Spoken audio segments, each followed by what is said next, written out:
Was there anything else you noticed that you might want to change or they could work on for next time? Okay, here's the one thing.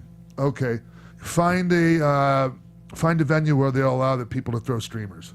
Okay, I know that doesn't sound like a big deal, but it is.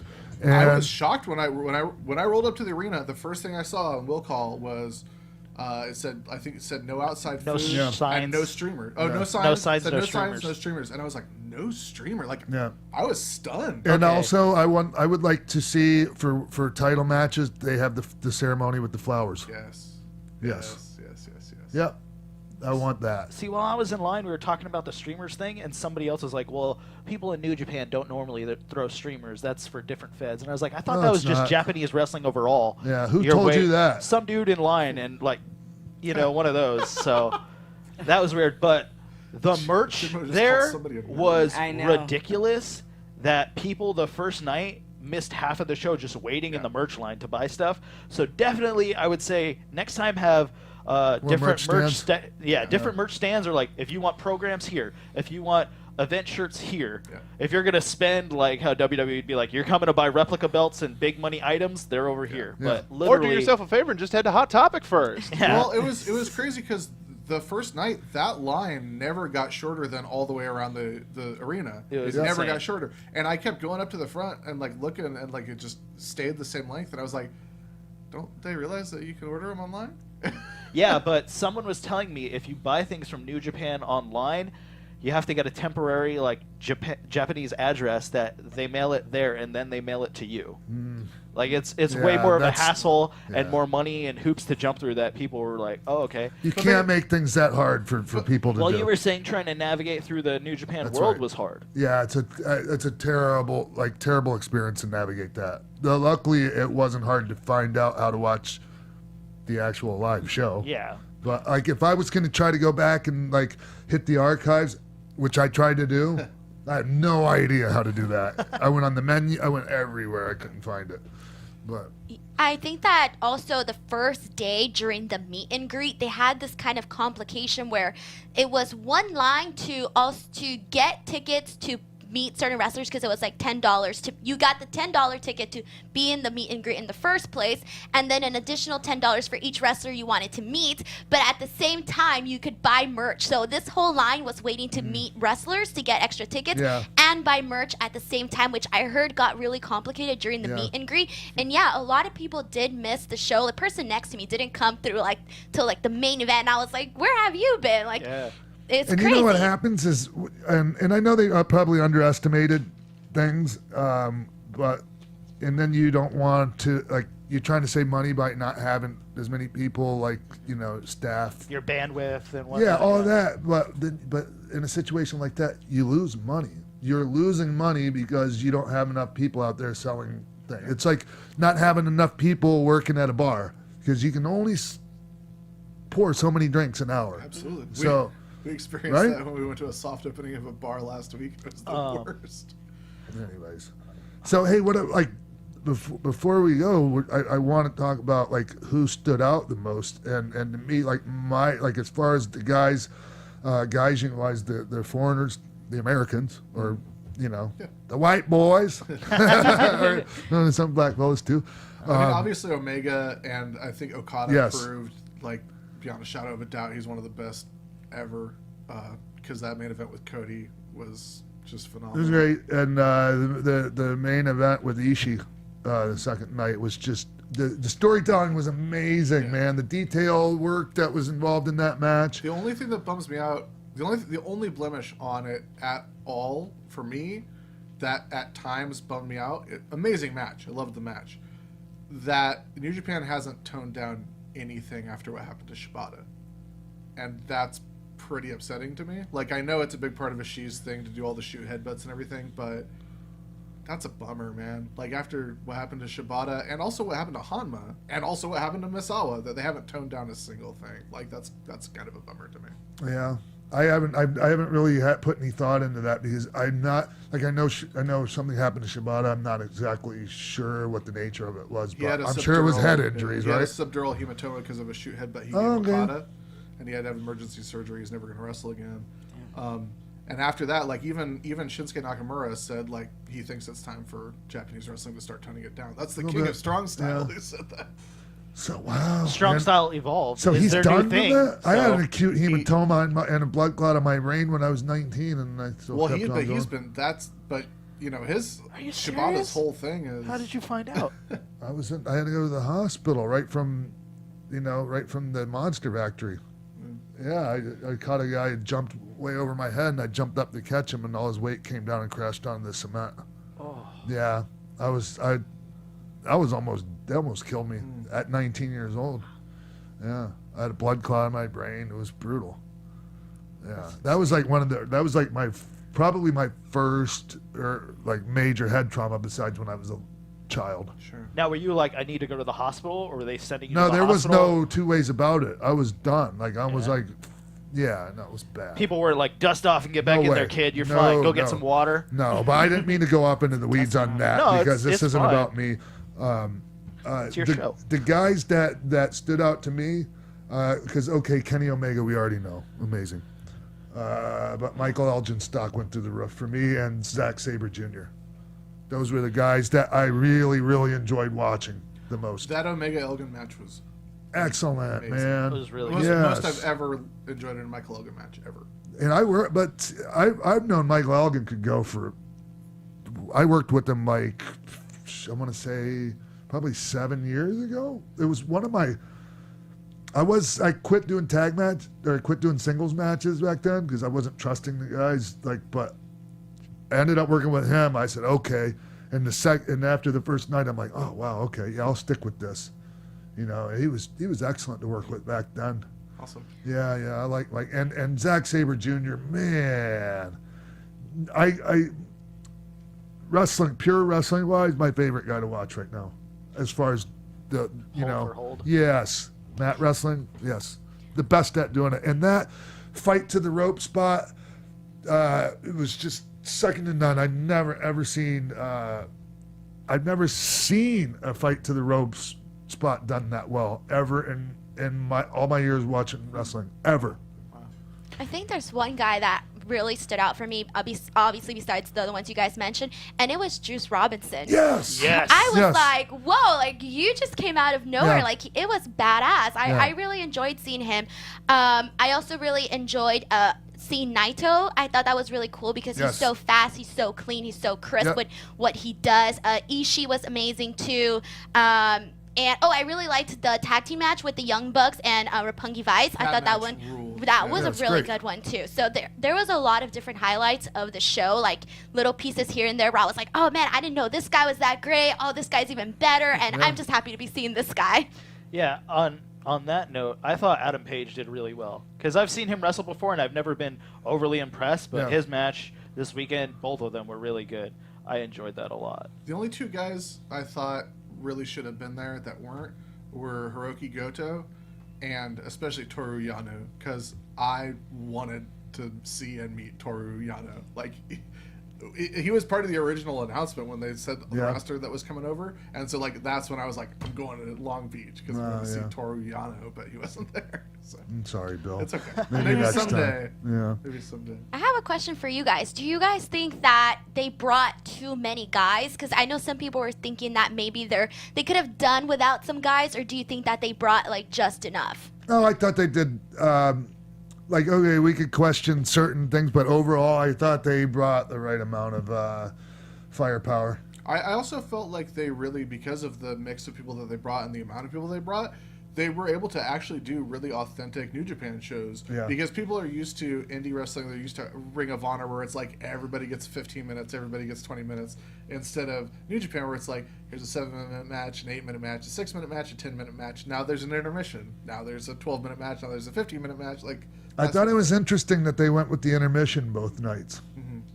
You know, because I mean, when you're doing a live broadcast, that can, Yeah. can really f with the flow. The only major complaint I heard, some people didn't like the intermission. I didn't have a problem with it, but the major complaint that I've been hearing is that people didn't like the English commentary, and that Yeah. they wish it would have been the Japanese commentary all the way through. Yeah, but they could have. Maybe when you're watching on Access, But if you're watching on New Japan World, you have the option of switching over to Japanese commentary at any time you want. Right. And I did listen to it because I've always liked listening to Japanese commentary, whether I understood a word of it or not.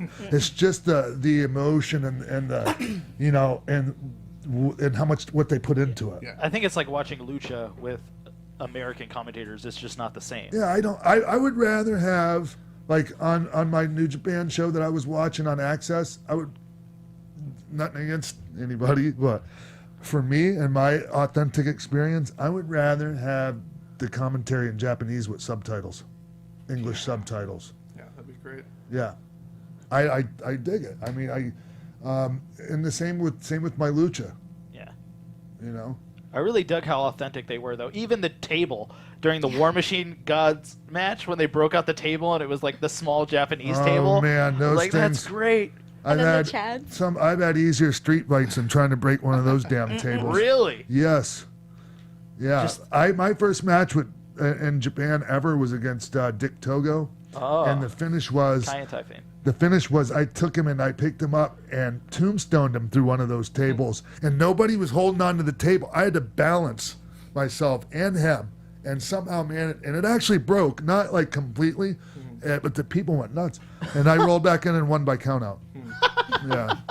And then, like, that was supposed to be my only match for that tour, but then they put me on against him every night. Wow. And then I had to tombstone to a table every night. Oh, Stop poor being guy. so good, Sean. Yeah. That's what happens when you get to. That was Universal Pro. That wasn't here. That was down here. No. I just when you start doing stuff like Yeah. once Tanaka and Mike Awesome had those Uh-huh. matches, like that's all they could do anymore. Right. You know? Something that happened night 2 was pretty crazy. Denise was pointing out. One last question. I know this is so far ahead, and you guys are probably not even thinking about that yet. But everything that you guys been through, everything that you guys done for the show, do you think that you would do it again and all in 2? Oh man. I think it depends on like maybe ask me once the show's happened and if I've enjoyed myself. Yeah. And it wasn't so, and if it didn't, take over my entire life. And I don't know, like I'm so in on this first one still. I guess I would just want to see how I feel afterward. Obviously, there's already been discussions and talks and locations about doing a second, and we're always thinking about the next thing.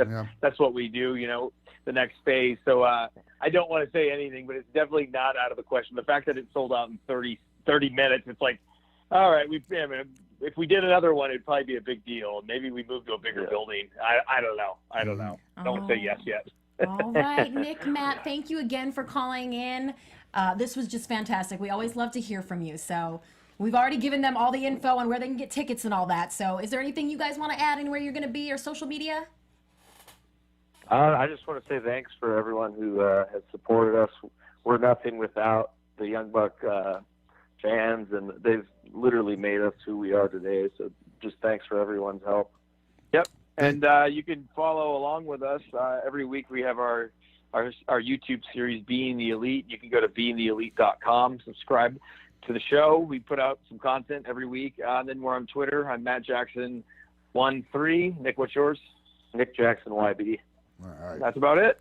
All right, cool. Take care, guys. Thank you, guys. Hey, I look forward to seeing you fellas soon, and enjoy the rest of your day Yep. with your families.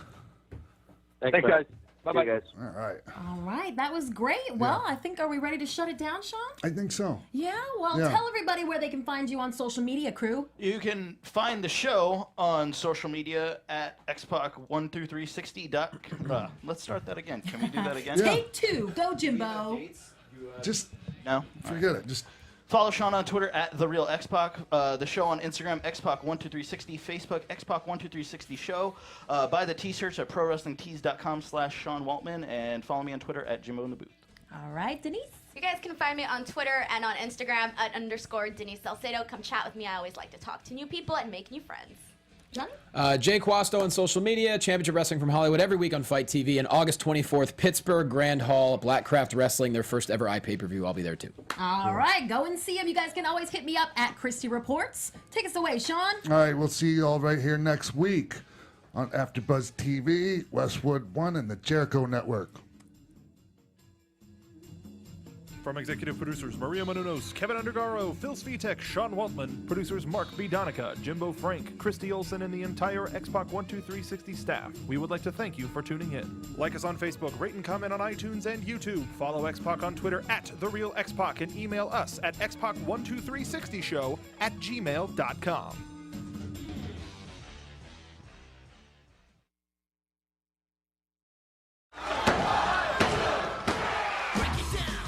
Xpac 12360, featuring weekly news, insider commentary,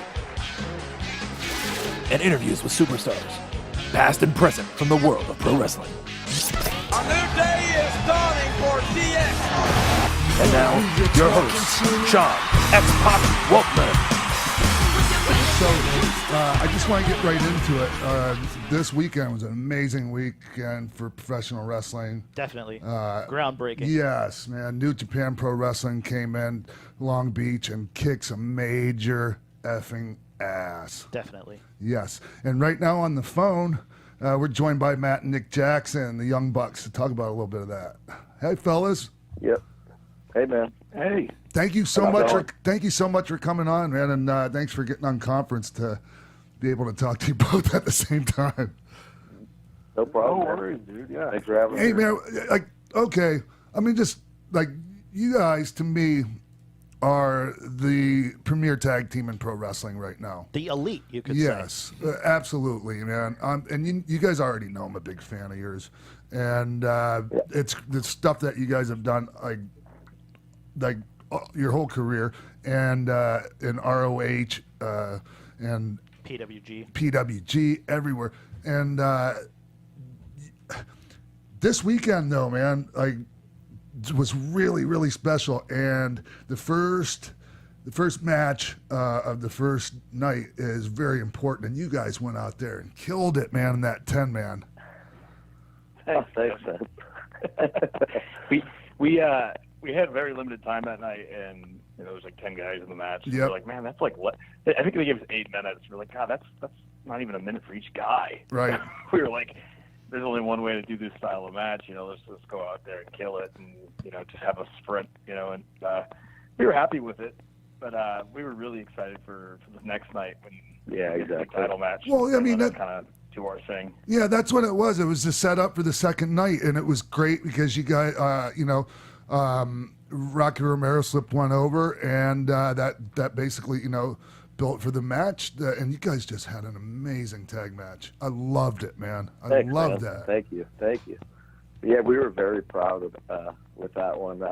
It was funny because the second night it was very loose with the time cues. So they actually didn't even tell us how long to go. So when we knew that, we were like, okay, let's have a very good match tonight, since no one's given us any type of time restraint. So that's what we did. I heard the rumor was like we were supposed to go like 12, and we were like, yeah, let's go 25. That's exactly. You know what, man? To give you guys 12 minutes for a tag title match like that, yeah, I think I might have done the same thing. It's better, Right. the saying, you guys. It's better to say sorry than ask for permission. Exactly. That's just it. And we said, you know what? If we go out there and we tear the house down and everybody gets over, what are they going to care if we go a little bit over time? And that's what we felt like we did. We had a really good one. And I'm in there with Rocky Romero, who pretty much helped book the whole weekend, right? So, if I'm in there with the booker and he's telling me, no, take your time, I'm going, oh, great. Let's just stay out here all night. And Rocky, a lot of people don't understand just how valuable a guy Rocky Romero is, not just inside the ring, but outside. Oh yeah. He doesn't get enough credit for what he's done for the junior division over at New Japan. I think he's overlooked sometimes because he's been around so long and he's been good for so long. It's a testament to his career. And he I'm sorry, go ahead. I was just going to put him over more. I was just going to say that, man, he's so underrated as a worker. There's nobody in the business that has a hot tag like Rocky. He's so good at that.